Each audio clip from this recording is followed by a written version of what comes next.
Hi, good day.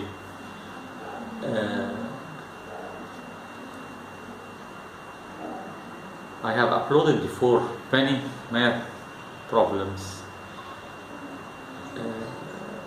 proofs for some integration problems,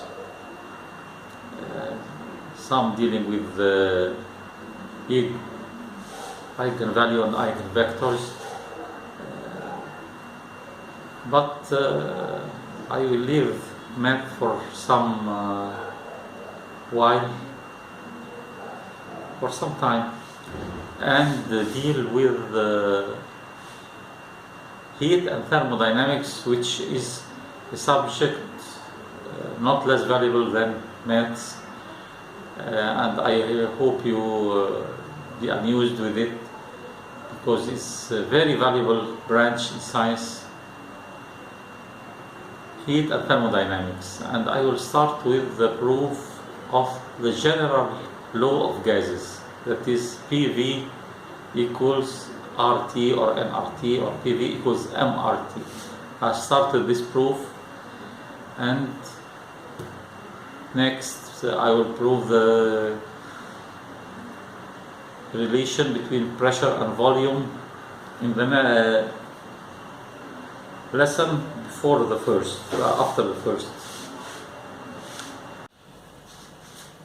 Now today we will start to prove the first law of gases.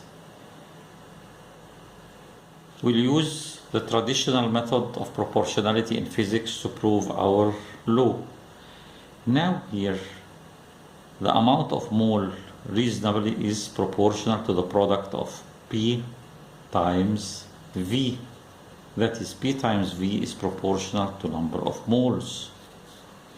Also, the temperature or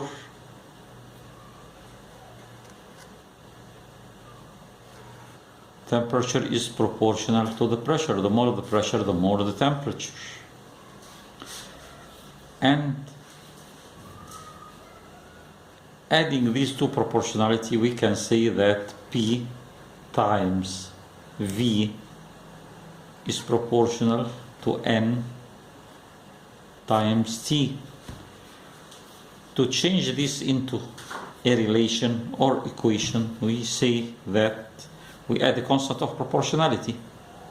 That's pure mathematical physics. P V equals N. Let's call this constant RU, the universal gas constant, times T.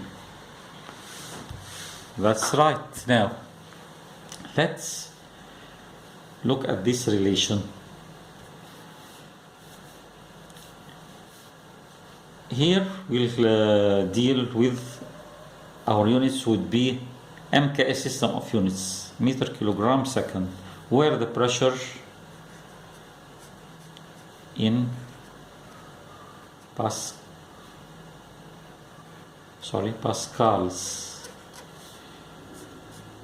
which is equal to Newton per meter square. Volume, of course, in meters cube. And number of molecules, RU, universal gas constant. Its units is joules per mole degree Kelvin. And our relation R would P times V would be equal to N times 8314 times T in Kelvin. Someone might contradict me and says, well, this constant is 8.314, not 8314. No, it's right, because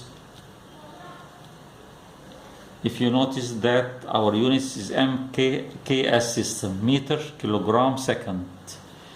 That is our mole here is a kilogram mole and not gram mole, where 1 mole occupies 22.4 meter cubes and not liters cube.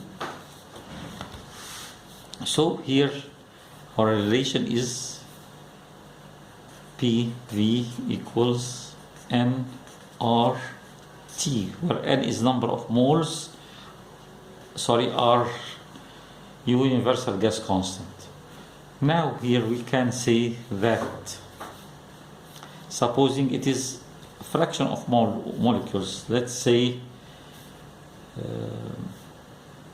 whatever, PV equals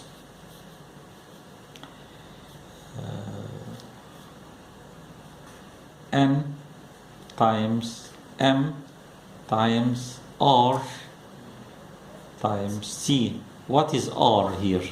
R here is the gas constant per kilogram. That is where R has the units of joules per kilogram degree Kelvin. Now supposing we have, let's say n, not suppose, that's it, number of moles times m stands for the mass. Whatever the number of moles we have multiplied by the molecular weight. Now supposing that we have half moles for a molecule, for a gas that has molecular weight 44, that is CO2, will have n.5 times 44, that makes 22. That is PV equals 22 times R times T. Now, what is 22? It is the mass, that is the number of moles existing in our case, in the amount of gas under study times the molecular weight. That is actually M, mass of the quantity. That is, we can say that PV equals mRT, where R is the gas constant per kilogram. Let's say for CO2, R would be, for example, 8314 over 44. For nitrogen, R would be 8314 over 28. So our two laws would finally, this would yield to the two laws for a gas that are P times V equals N RU times T, and PV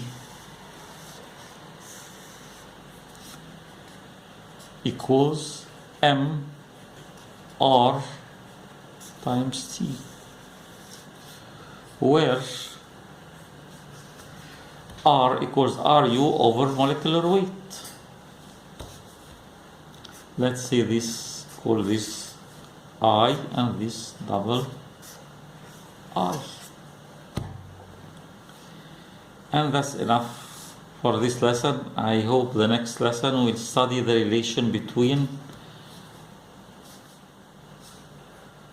R and Cp and Cv, the relation between gas constant per kilogram and the specific heat at constant pressure and the specific heat at constant volume.